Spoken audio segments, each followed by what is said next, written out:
భారత్ నేపాల్ సంబంధాలు మళ్ళీ వార్తలోకి వచ్చాయి. ఈరోజు హిందూ పేపర్లో రాకేష్ సూద్ ఒక చక్కటి ఆర్టికల్ రాశారు. ఇంతకుముందు జయంతి ప్రసాద్ గారు కూడా ఒక మంచి ఆర్టికల్ రాశారు. అసలు భారత్ నేపాల్ సంబంధాలు ఎలా అభివృద్ధి చెందాయి దీని మీద ఒకసారి మనం చూద్దాం. నేపాల్ అనేది ఒక ల్యాండ్ లాక్డ్ కంట్రీ. 1950లో భారత్కి నేపాల్కి మధ్య ఒక ఫ్రెండ్షిప్ ట్రీటీ కూడా సైన్ అయింది.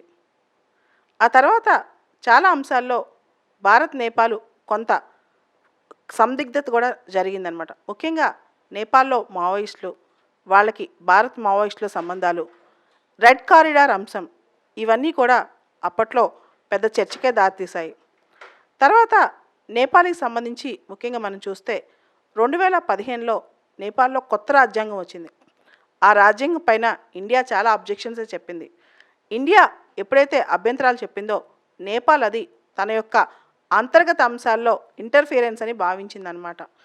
ఓవరాల్గా నేపాల్ భారత్ సంబంధాల్లో ఇంకొక ట్విస్ట్ ఏంటంటే ఈ మధ్య కాలంలో నేపాల్ ప్రధాని భారత్లో ఉన్న కాలాపాని, లిపులేక్, లింపియాదురా ఇవన్నీ కూడా నేపాల్ వేనని చెప్పటం. దాంతోపాటు నేపాల్ చైనా సంబంధాలు కూడా భారతదేశానికి కష్టంగానే ఉంది.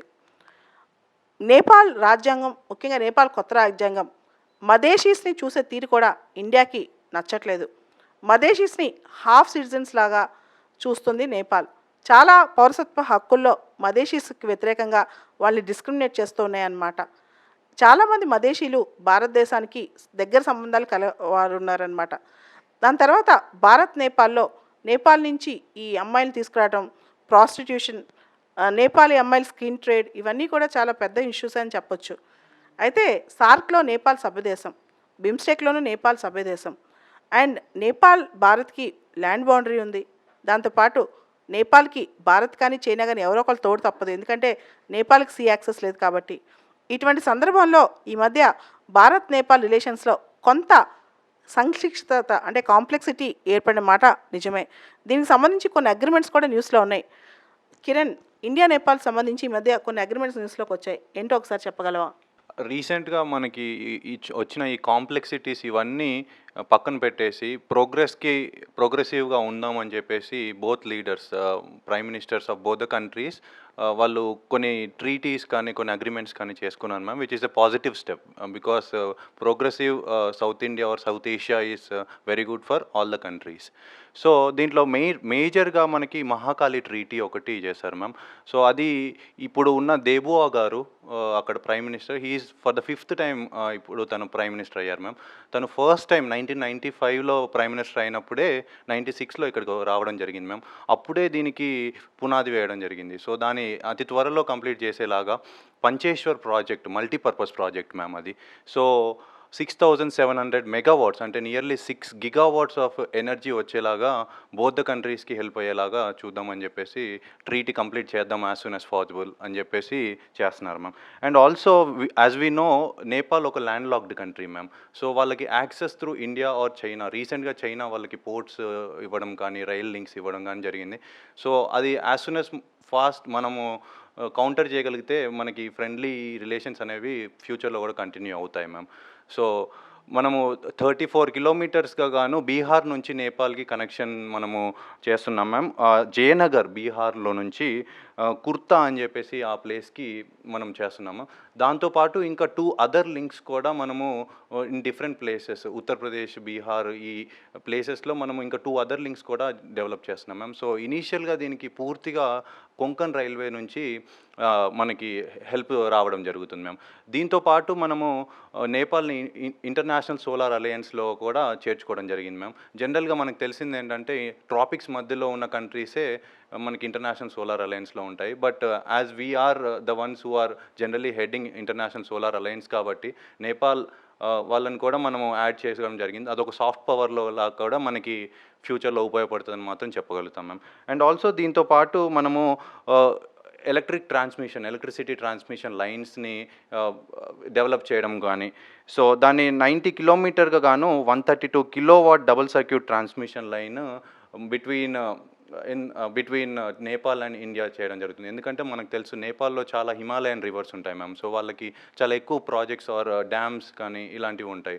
సో మనం కొనుక్కోవచ్చు అనమాట వాళ్ళ దగ్గర నుంచి. So it will also serve for their foreign remittance. వాళ్ళకి అడిషనల్గా వాళ్ళకి ఫారెన్ ఇన్కమ్ వస్తూ ఉంటుంది. మనకి ఎలక్ట్రిసిటీ క్రంచ్ లేకుండా, ముఖ్యంగా అండర్ డెవలప్డ్ స్టేట్స్ ఉన్నాయి మనకి, ఎస్పెషల్లీ బీహార్ కానీ ఉత్తరప్రదేశ్ బార్డర్స్లో.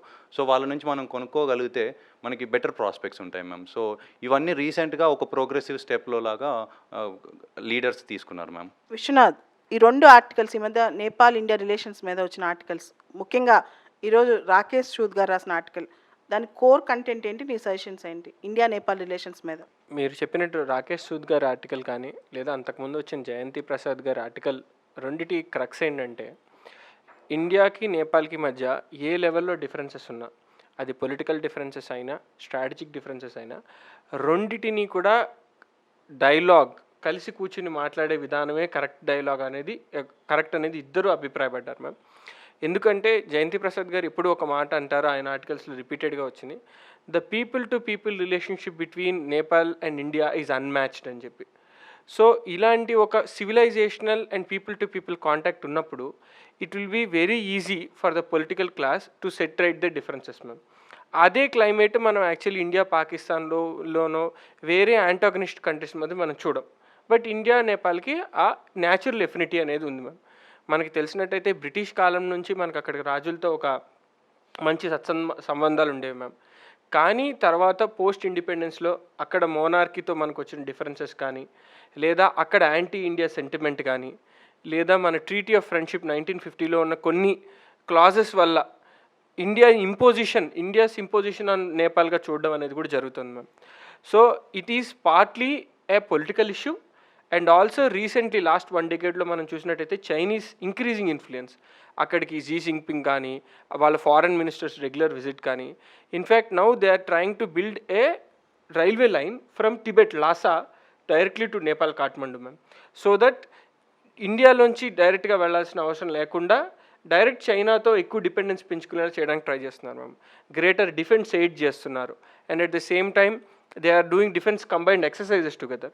సో ఇలాంటి Chinese interest into South Asia రావడం అనేది సెకండ్ ఫ్యాక్టర్ మ్యామ్.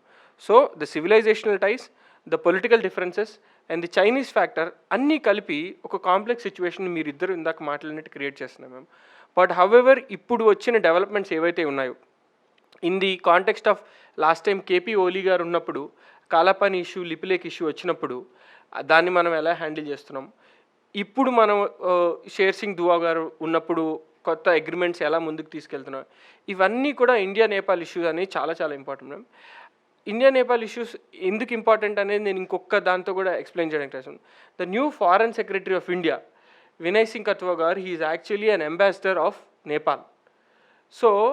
సో మనం చూసినట్టయితే I see the growing importance of Nepal in India's South Asia relationship ma'am.